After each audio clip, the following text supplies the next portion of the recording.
السلام علیکم ورحمۃ اللہ وبرکاتہ۔ اعوذ باللہ من الشیطان الرجیم، بسم اللہ الرحمن الرحیم۔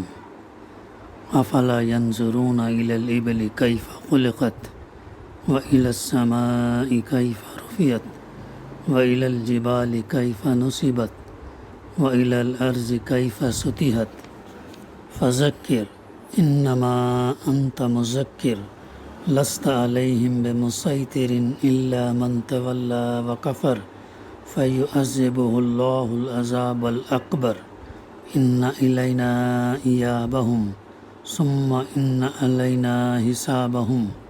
صدق اللہ العلی العظیم۔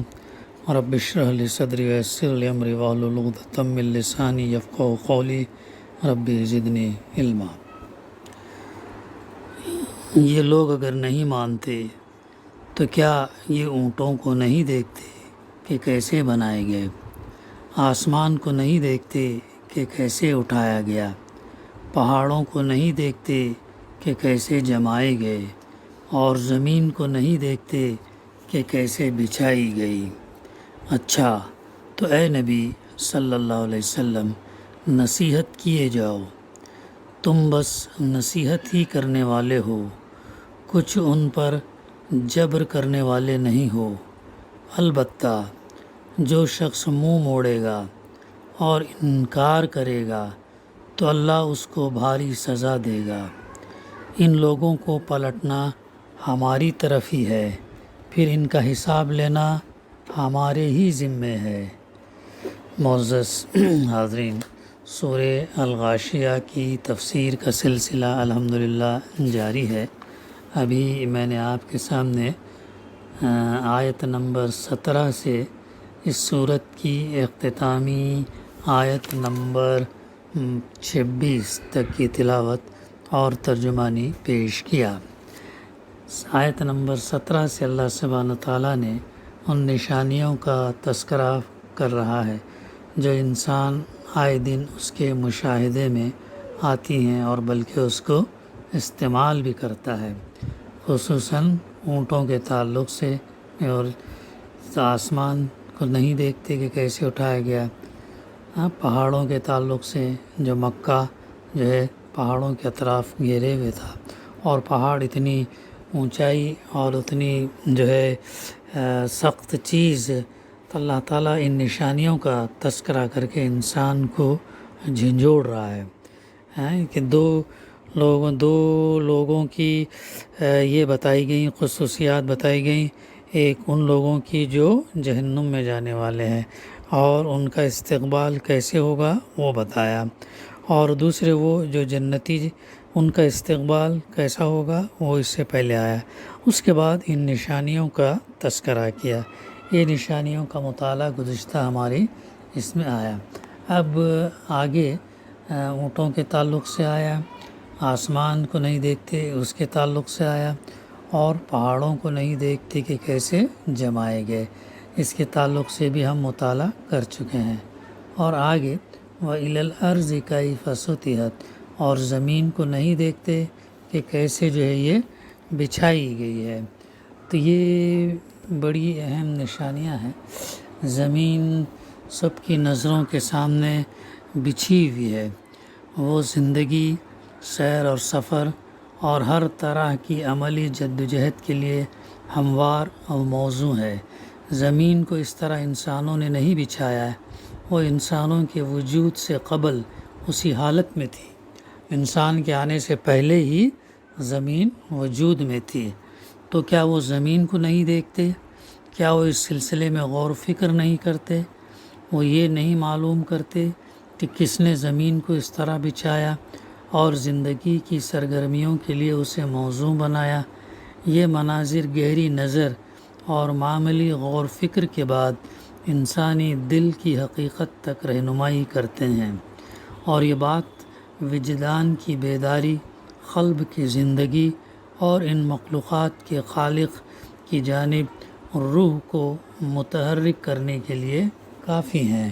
تو یہ بڑی اہم نشانیاں ہیں، اس کا تذکرہ اللہ تعالیٰ بار بار قرآن مجید میں کرتا ہے تاکہ انسان اس کے ذریعے سے جو ہے ہدایت حاصل کرے۔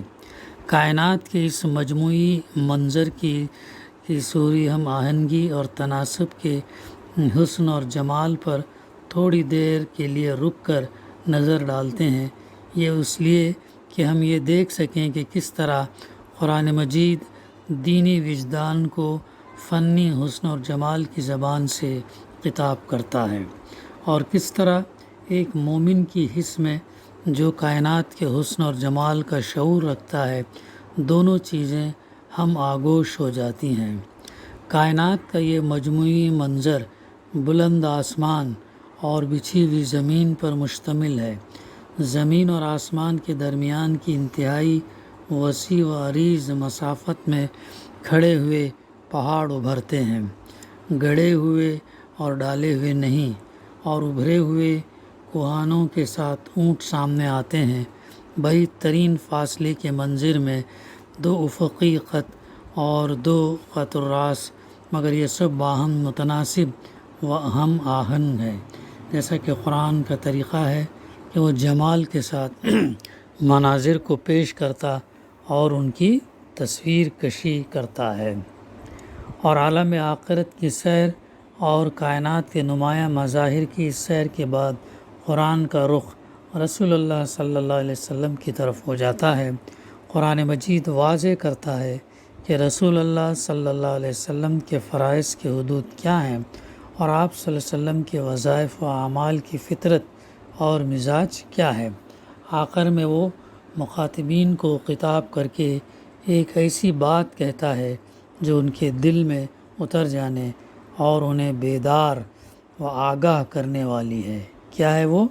فذکر انما انت مذکر لست علیہم بمسیطر الا من تولی وکفر فیعذبہ اللہ العذاب الاکبر انا الینا ایابہم ثم انا علینا حسابہم۔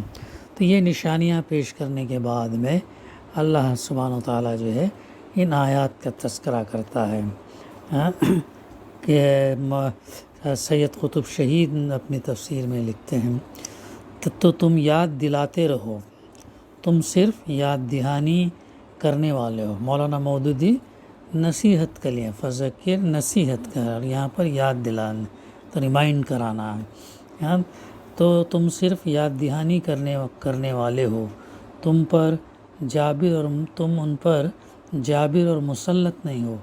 ہاں، جو شخص حق سے منہ موڑے گا اور یعنی اس کا انکار کرے گا، اللہ اسے بہت بڑا عذاب دے گا۔ ان سب کو پلٹ کر ہمارے ہی پاس آنا ہے، پھر ہمارا ذمہ ہے ان سے حساب لینا۔ اس بات سے اور اس بات سے ان کی یاد دہانی کرو، یعنی انہیں آخرت سے اور آخرت میں جو عذاب اور ثواب ہے اس سے یاد دہانی کرو، انہیں کائنات سے اور جو کچھ کائنات میں ہے اس کے ذریعے نصیحت کرو۔ انما انت مذکر، تم صرف نصیحت کرنے والے ہو، یاد دلانے والے ہو، یہ ہے تمہاری ذمہ داری۔ جب اللہ کے رسول صلی اللہ علیہ وسلم سے یہ بات کہی جا رہی تو آپ کے توسط سے ہماری بھی ذمہ داری یہ ہوتی ہے کہ ہم نصیحت کرنے والے، یاد دلانے، ہم زبردستی نہیں یہ کر سکتے، اور یہ ہیں تمہاری ذمہ داری کی حدود۔ اس زندگی میں یہ ہے کہ تمہارا دل، اس کے علاوہ تمہاری کوئی ذمہ داری نہیں، تمہارا رول یہ ہے، تمہارا رول زندگی میں، اس کے علاوہ تمہاری کوئی ذمہ داری نہیں۔ تمہارا کام صرف یہ ہے تذکیر اور تبلیغ کرو، تم اس کام کے مکلف ہو، تمہیں اس کام کی توفیق دی گئی ہے اور یہ کام تمہارے لیے آسان کر دیا گیا ہے۔ لست علیہم بمسیطر، تم ان پر مسلط نہیں کیے گئے ہو، تم کو ان کے دلوں پر ذرا بھی قابو نہیں ہے کہ انہیں ایمان پر مجبور کر سکو۔ انسانوں کے دل اللہ کی انگلیوں کے بیچ ہیں، نہیں ہے یا رہا ہے۔ جہاد جو اس دور کے بعد فرض کے لوگوں کو ایمان پر مجبور کرنے کے لیے نہیں تھا، وہ اس کی راہ کے موانع دور ہوں، دعوت لوگوں تک پہنچ سکے، انہیں اسلامی دعوت کے سننے سے تھوڑا پرنٹ مس ہو گیا ہے، معذرت چاہتا ہوں میں، فی الحال قرآن میں یہاں تھوڑا پرنٹ چھوٹ گیا ہے۔ بہرحال آگے جو مضمون ہے، رسول پر دعوت کے سلسلے میں صرف تذکیر اور تبلیغ کی ذمہ داری ہے۔ قرآن میں یہ بات بار بار بیان ہوئی ہے۔ اس کے مختلف اسباب وجوہ ہیں۔ اس کی ایک وجہ یہ ہے کہ دعوت کے بعد رسول کے اعصاب پر سے بوجھ ہلکا ہو اور وہ نتائج کو اللہ کی تقدیر کے حوالے کر دیں کہ وہ جو چاہے کرے۔ آپ صلی اللہ علیہ وسلم کا رول ادا کرنے کے بعد پھر باقی کا جو ہے اللہ پر چھوڑیں دو، وہ جو چاہے کرے۔